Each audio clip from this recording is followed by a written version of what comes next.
Silahkan dibangunkan rekan-rekannya di sebelah kanan dan di sebelah kiri. Ya, sudah semua?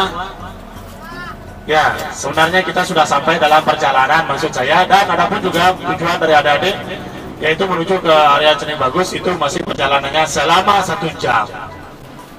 Ya, ini belum ada ya, belum nyampe ini, masih 1 jam lagi baru kita nyampe ada ya. Ya, belum nyampe, masih 1 jam baru nyampe ada. Ya, kebetulan saya hari ini baik hati ada ya. Kemudian tidak sombong dan rajin menabung, akhirnya kita akan sampai 10 menit lagi. Ya, loh. Iya, 10 menit lagi ya, kita akan segera sampai di area Cening Bagus ya. Karena saking bagusnya ada ya. Karena saking bagusnya ada yang namanya perjalanan suatu pertunjukan.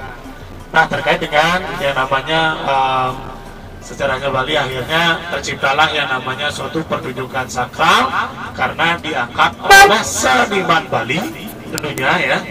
Diangkat oleh para seniman Bali, tercipta yang namanya suatu pertunjukan yang disebut dengan tari topeng Sidakarya, alias suatu pertunjukan tari topeng yang terkait dengan yang namanya pertunjukan sakral di Bali. Itu tidak akan mungkin kita temui ya, terkecuali ada yang namanya kegiatan-kegiatan masyarakat Bali ya di setiap desa atau daerah, baru nantinya kita akan bisa berjumpa yang namanya suatu pertunjukan yang sakral di Bali. Itu tidak boleh itu main-main ada ya. Gianyar Regency ada ya.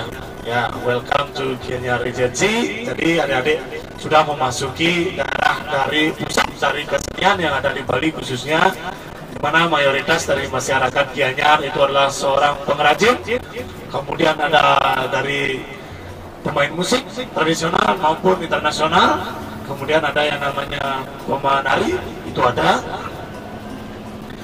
Kemudian di sini pun juga ada yang namanya pelukis. Bahkan terdahulu Antonio Blanco ya, itu juga tinggalnya di Gianyar. Walter Space ya, Rudolf Bonek ya, Miguel Camrubias itu juga tinggalnya di daerah Gianyar. Karena daerah Gianyar ini merupakan daerah pusat ada ya, karena sedang pusatnya ada di semua ya. Kalau pusatkan pikiran adik-adik tentunya silakan untuk melakukan persiapan.